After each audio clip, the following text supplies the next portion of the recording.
Saudara, untuk membahas terkait dengan bagaimana kelanjutan kegiatan di Ponpes Al-Khouzini, saya sudah bergabung bersama dengan Kepala Pusat Data Informasi Kebencanaan BNPB Abdul Muhari. Selamat pagi, Pak Aam. Mas Bremana. Pak Aam, bisa dipastikan kembali Pak Aam, kegiatan untuk hari ini berarti apa saja? Apakah cukup dengan pembersihan dan juga penyisiran area terakhir atau apakah masih ada kegiatan lain akan dilakukan hari ini? Baik, sesuai dari target yang kemarin kita cadangkan, operasi pembersihan puing sudah selesai di dini hari tadi.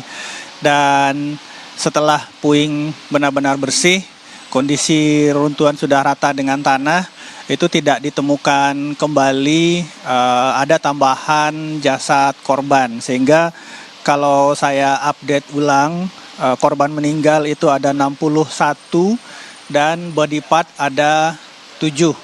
Memang dari catatan awal absensi dari pesantren kita mendata ada 63 korban, tetapi 61 itu berupa jasad utuh sudah ditemukan dan saat ini sedang dalam proses identifikasi.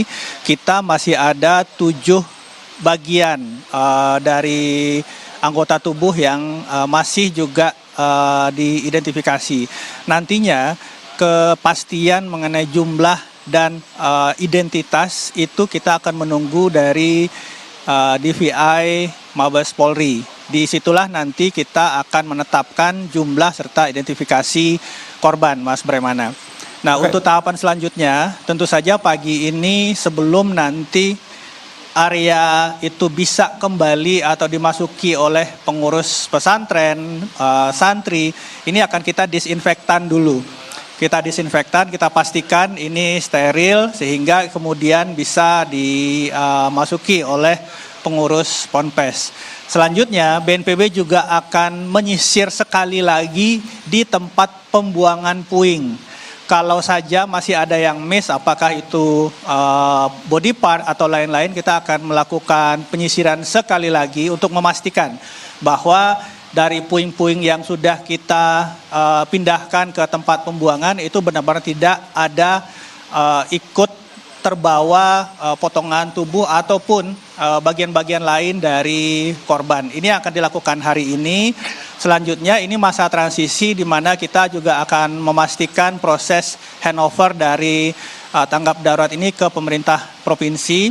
Dan juga nantinya kita juga akan mendukung Kementerian PU untuk mengaudit atau memastikan kelaikan dari struktur yang masih ada di Ponpes Al-Khouzini supaya peristiwa serupa tidak terjadi di masa depan. Mas Bremana. Oke, Pak Aam, kalau kita melihat terkait dengan bangunan-bangunan yang masih berdiri, kemudian juga tergabung juga dengan bangunan yang masih ambruk, apakah memang dalam waktu dekat ini masih sudah bisa ditempati kembali ataupun dijalankan aktivitas di sana, Pak? Ya, sebagaimana perintah dari Bapak Presiden Prabowo Subianto, bahwa pemerintah akan memastikan terlebih dahulu kelaikan dari bangunan-bangunan yang tidak hanya di Ponpes Al-Khouzini tetapi juga di Ponpes yang lain.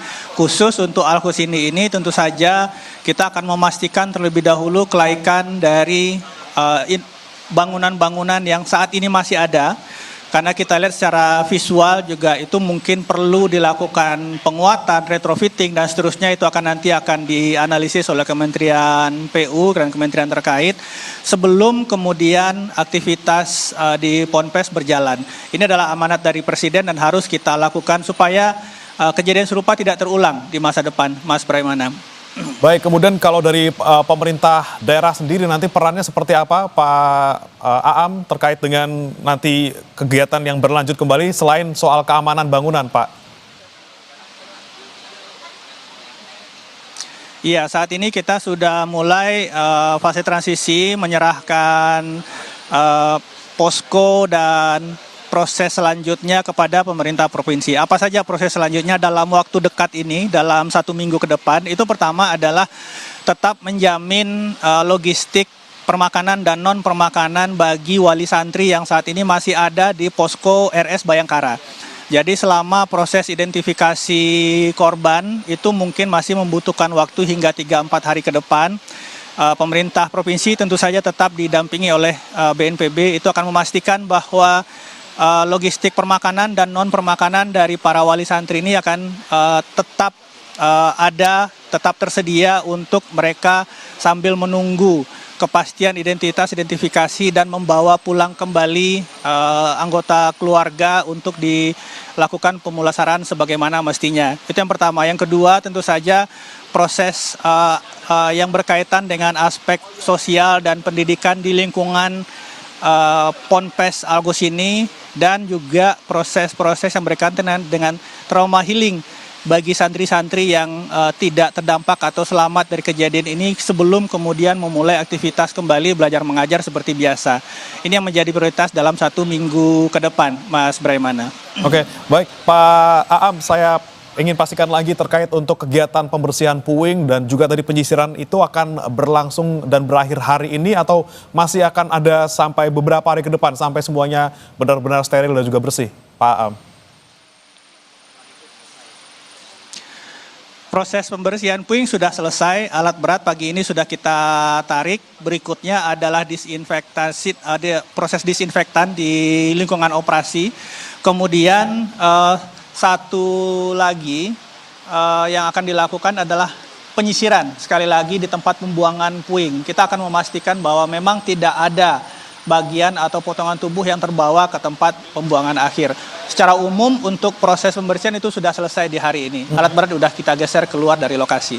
Oke, Pak Aam, kemudian untuk posko yang di sana untuk wali murid dan juga orang tua korban yang masih bertahan di sekitar Ponpes Algos ini kapan sekiranya akan mungkin ditutup atau dipersilakan pulang ataukah mungkin dipindahkan ke Rumah Sakit Bayangkara untuk menunggu proses identifikasi, Pak Aam?